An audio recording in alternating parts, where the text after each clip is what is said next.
Riomag had enough time to accelerate. Martinez reverses. Oh. Bullet-like shot by Saavedra. Yeah, mahirap yun for the side of Condugumi, leaving.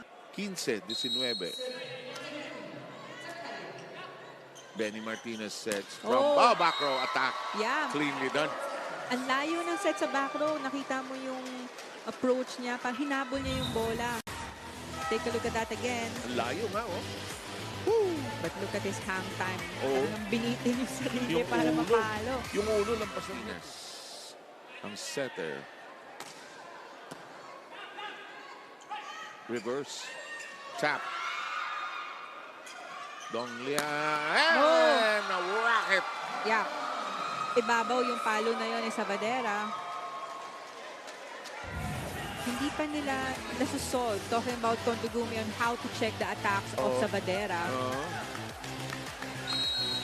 That was a clean down the line. Makita sila ng dalawang blockers sa tatalon is hinihinaan nila yung palo nila. Exactly. Or iniingatan, kumbaga. At ito'y kinain.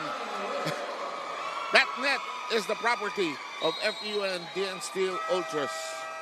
And the first set drops its curtains. 25-17 is the final count. Watch this. That's caught in the water. In the meantime, we'll have to read their preliminaries. How much better they also could have been, you know? Yeah. But I'm sure schedule is a problem. It's a different issue. In the meantime, sa Saavedra, malupit na player ito. In the meantime, here's the captain. Takeuchi. Yep. Rocket, bawin-bawi. Pinabawi naman siya ng setter nila. And that was a super cross-court actually. Halos mag-first line na. Iniwasan niya yung blockers niya sa cross-court. Di ba panay pagka nandiyan ka sa floor, kung pinabawi, puso at batayan eh. Pabalik na tumiglas sila. Sa Yogo nung first set, regalo. Ang regalo. Yeah. Sakto yung set kay Saavedra. Regalong regalo. Ang sarap paluin. You don't you miss that? Laki-laki ng bola. Third.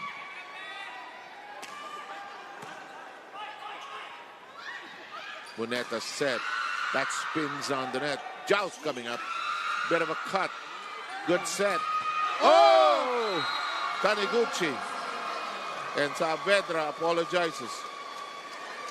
Ang bilis naman kasi ng palo na yun ni Saavedra. Alam mo sa larong ito, we apologize quickly. We don't want that. You know, you want to win but you don't want that to happen. Masakit yan. Pero if you play this game, you know, i-sting ng dot. And back on the floor is Benny Ceballos. One-handed set. And out of reach. That time for Nakamura.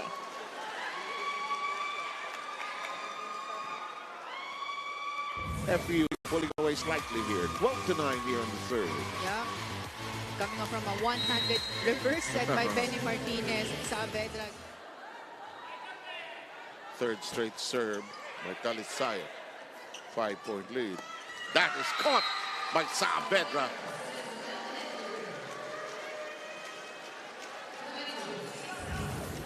And FU Duyan 3 steps away.